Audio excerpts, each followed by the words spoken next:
Good morning, guys. We're over here at our first stop. This is Westminster Presbyterian Church. We wanted to go ahead and introduce you guys to a little bit of what they're doing with your donations that you've guys given with all of your heart. Number one, we're going to be meeting with Ginger, who's running the program over here, showing you a little bit about what they're doing with the community. And of course, a little bit about the programs that they're going to be bringing in here for FEMA and the SBA. So stay tuned, guys.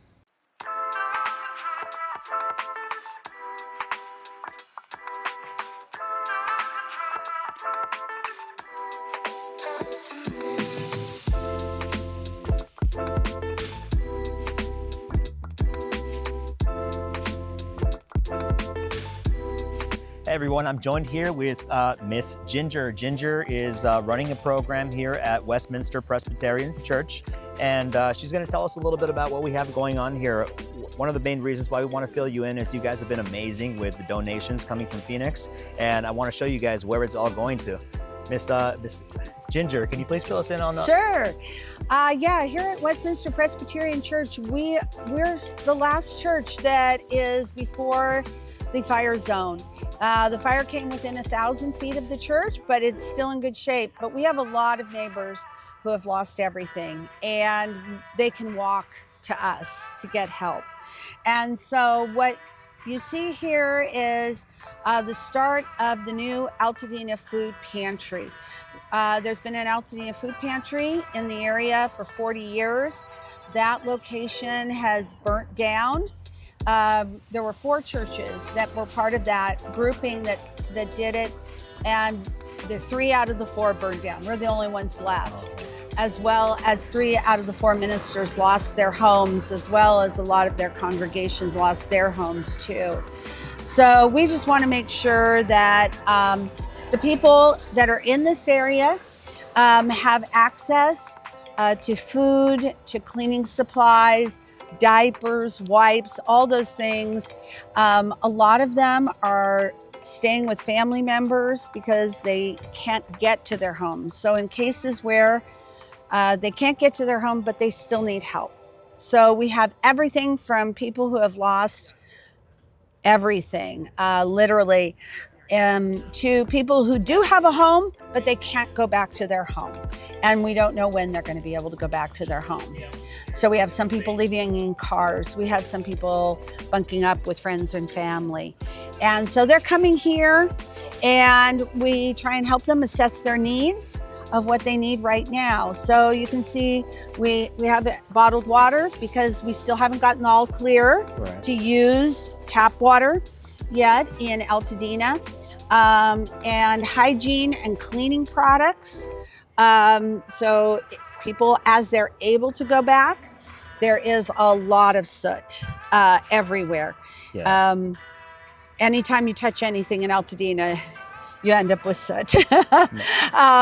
And so we have cleaning products, we have hygiene products, toothbrushes, toothpaste, shampoo, those kinds of things. And then we also have the traditional food pantry items, which are the canned fruits, vegetables, meats like tuna, those kinds of things that we will be giving out, and we're building up that, as well as other non-perishable items like pastas.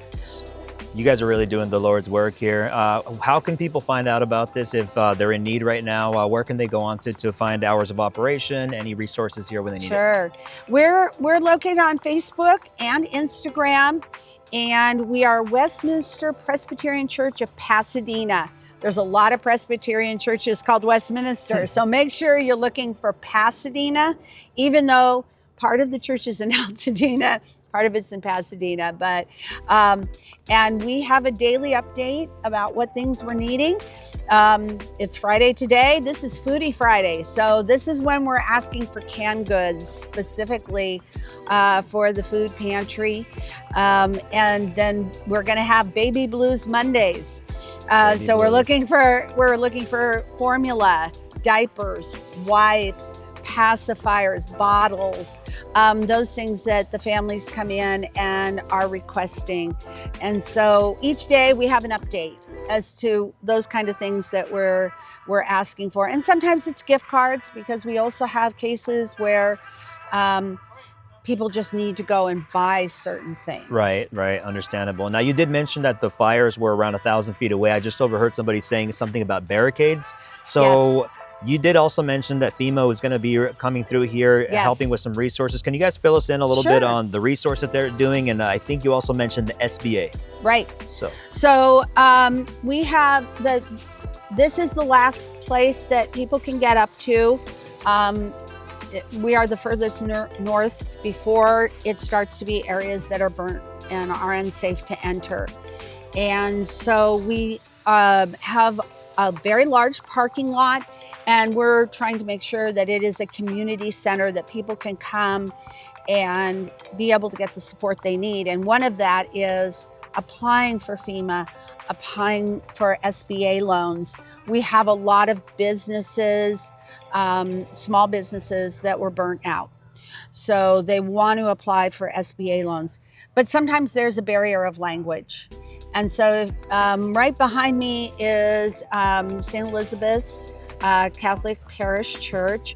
And we're in conjunction with them working to hold tomorrow a forum for the Spanish-speaking community. About 40% of their congregation is Spanish-speaking.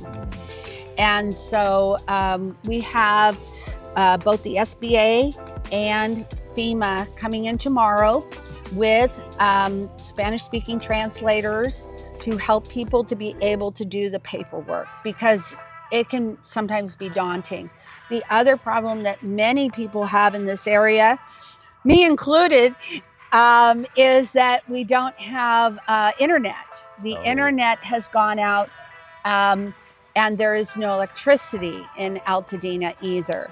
So getting here where we have electricity in our area and being able to get on a computer to fill those things out is vitally important.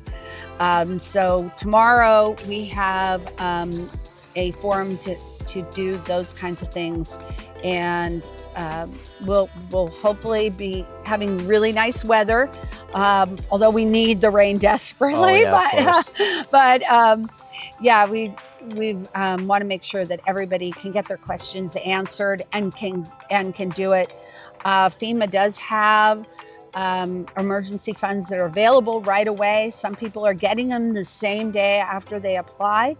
So we want to make sure that they can do those things. Right, and a lot of times it ends up being the language barrier. So that's really it's an amazing program that you guys are running over here, especially with having FEMA bring in the translators, help them fill out those documents, and get them those much needed resources. Thank you so much. You're welcome. And thank you for your time as well. Yes, thank you, and we appreciate all the donations from Arizona. Thank you, Ms. Ginger.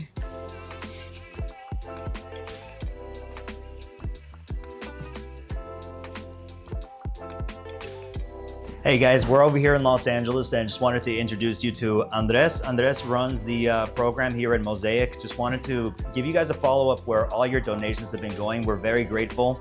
I know Optimize, Barn Cat, Gracie Arizona Jiu-Jitsu, and all of your members, all of the people have been amazing. And with all your contributions, we brought it out here and I wanted to introduce you to Andres, the man that's running this program. Thank you, bro. And thank you to QFS Live for all your donations and for everybody that contributed. I'm one of the pastors at Mosaic Church. We have 2 locations in Los Angeles, one in South Pasadena, which is where we are right now, and one in Hollywood. Our senior pastor is Erwin McManus. And obviously these fires have greatly affected our community. There are people within our church that have lost houses, lost everything.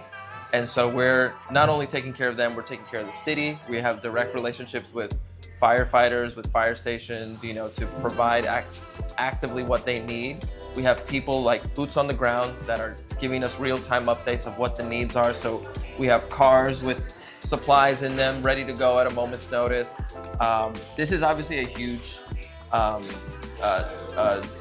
endeavor for us as a community, but it's also been a beautiful thing to just see everybody rally together. People come from Arizona to donate, to give of what they can and to serve and to volunteer. We had another group of people just come from Sacramento just right now. I just heard someone from Washington too. Yeah. So to summarize this, thank you so much. Know that this is being put to use immediately. We are constantly in an influx of receiving donations and giving donations constantly. So know that we're maximizing the resources that you've given us, and and know that it's having a huge positive impact on so many lives. Can you give us a little rundown of what's going on over here in regards to how it works, how people can collect donations? Yeah, so right now, if we have a policy of just, if you need anything, if you were either directly or indirectly affected by the fires, because some people lost everything, but also some people have been evacuated, have not been able to go back to their homes. If you need anything, just come on by. We're not in a state right now where we're policing that, because the fires are still going. Right. We're still actively in an emergency, so we're not requiring, we're just taking people by their word. You know, what do you need? How can we help you? And we're just take it. We'll note down what you took, keep an inventory of it. That's the part, that's the management part of it. But, and then on the donation side, yeah, we're receiving donations because we have 2 locations and we have a warehouse in Chatsworth. We won't say no to any donation right now, because we know at some point or another it's gonna come up. So the only thing we ask for is that it's new. Anything that you bring is a new product, new clothing, new toys, et cetera, et cetera. We're not giving anybody any hand-me-downs or what's left over. We want to give them the best. We want to give them dignity, want to give them something that they would actually enjoy, actually wear, actually use. And so that's how we function here. Yep. So thank you guys very much. We appreciate it. And thank you, Andres, for what you're doing here. Appreciate it, bro.